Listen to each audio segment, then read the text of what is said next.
I had to record the book club today, the Lemonade Stand book club. Bro, full disclosure.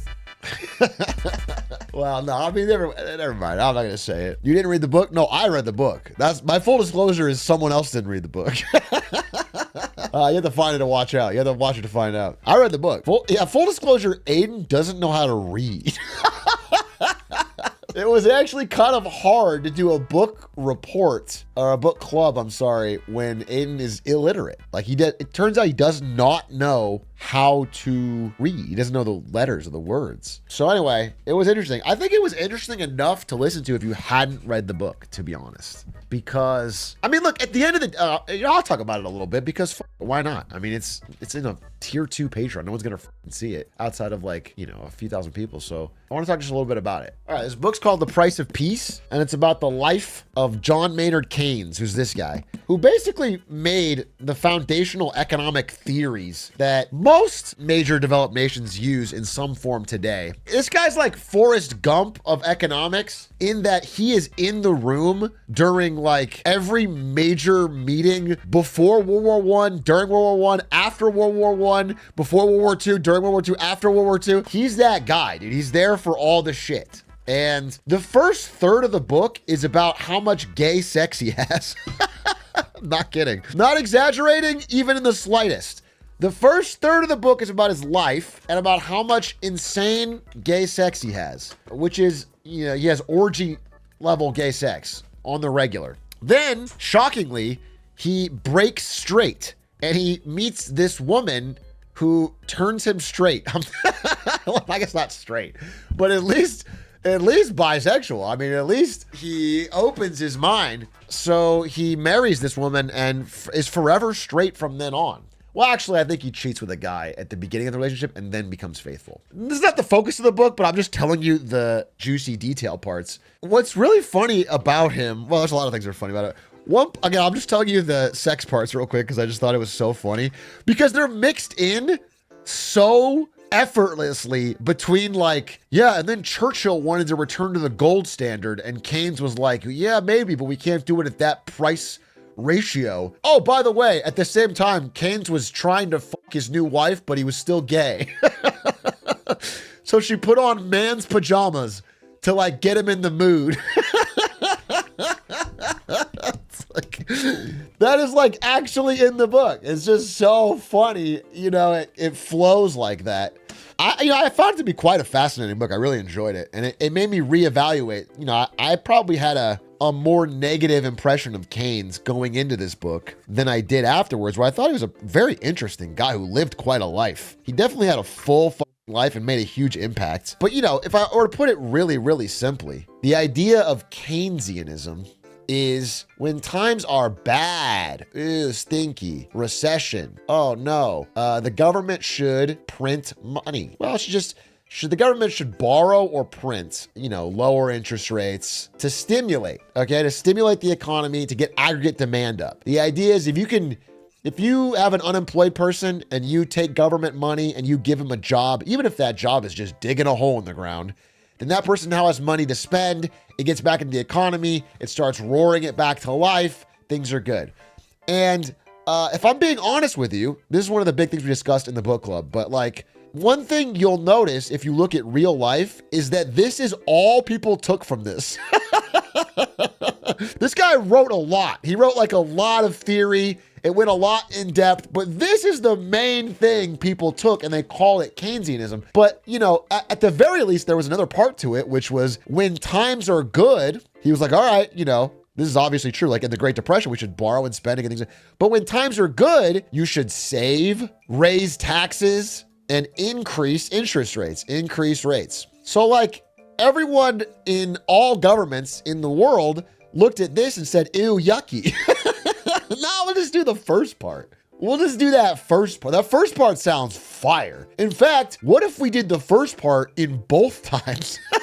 That'd be fucking nice. Then we'd always be green. It's like, I love to eat the candy. I don't want the vegetables. That's just one of the things I discussed. And like, there's so much more to this man and his philosophy. And he really wasn't just like a boring numbers economist. He really thought about economics as like a very human field and how it impacted real humans. He was, is very, very against increasing inequality and was trying to find ways to fight it. But in practice, much of what has been taken from him and his ideas is this idea of like tools the government has when times are tough.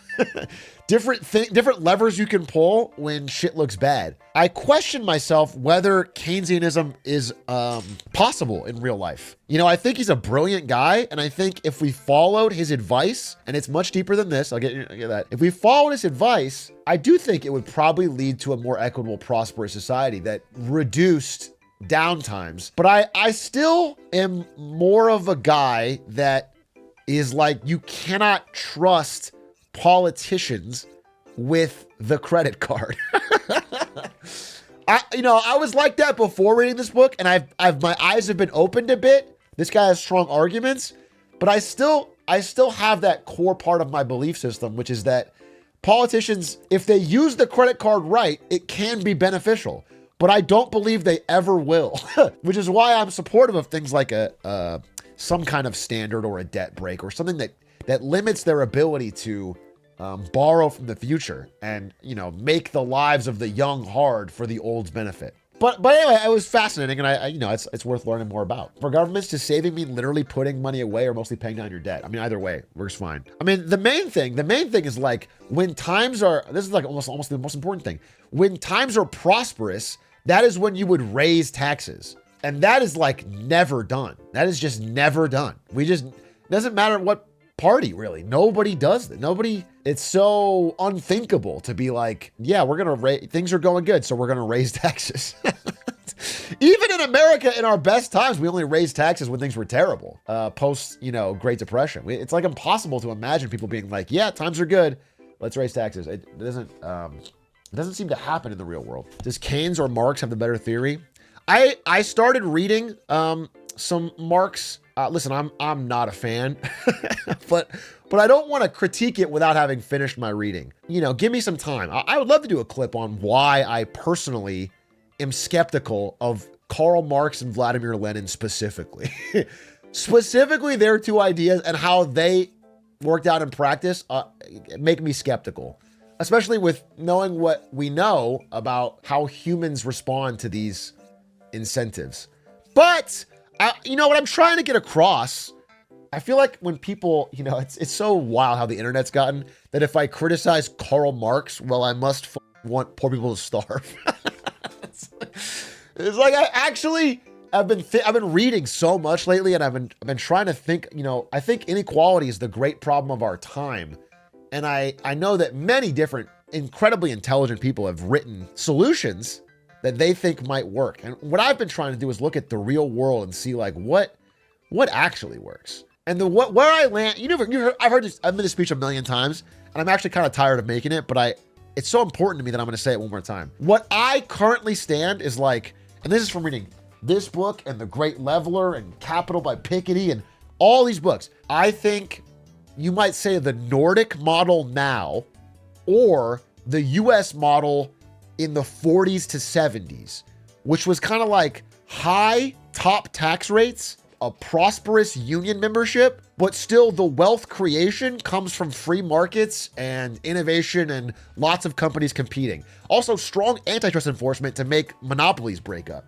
These are like the components I see of like the best solution for a middle class. By the way, I want to say something that sounds obvious, but is kind of hard for people online to understand, which is that there has been no utopia in human history. In fact, our periods of like peace and stability are relatively rare in all of human history. Most experiments or most governments or most empires, they all end in disaster and failure. They all go poorly. And so these few multiple decade periods of like relative peace and prosperity are worth studying because they don't exist normally. And a lot of people make it sound like it's so easy. If we just do this, well, then we're good. And that's just not true. And people smarter than all of us have thought about these problems and come up with solutions that often didn't work or stumped them. And so it's kind of reductive to be like, oh yeah, I got it figured out. I'm a 24-year-old Discord kitten with an anime profile picture. The solution is just this. No, you don't. You don't have it figured out, bro. Stop. Please open your mind a little bit to the fact that perhaps there's more beyond what you've personally studied or listened to. But that's where I'm at now, and I think it's going to evolve as I read more. I will say on the subject of Marx, well, I should do a whole separate video, but on the subject of Marx, I read the Communist Manifesto in full. I just wanted to, because I think I would be critical of it, and so I wanted to read it before I made up my mind. And there's a lot I should get into this more that I disagree with.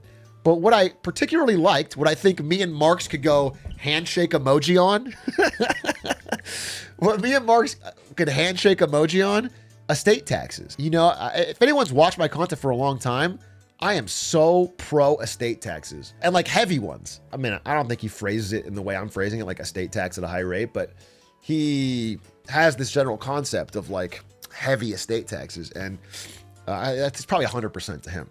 That's probably 100%. But to me, a high, even 80% estate tax is like totally reasonable.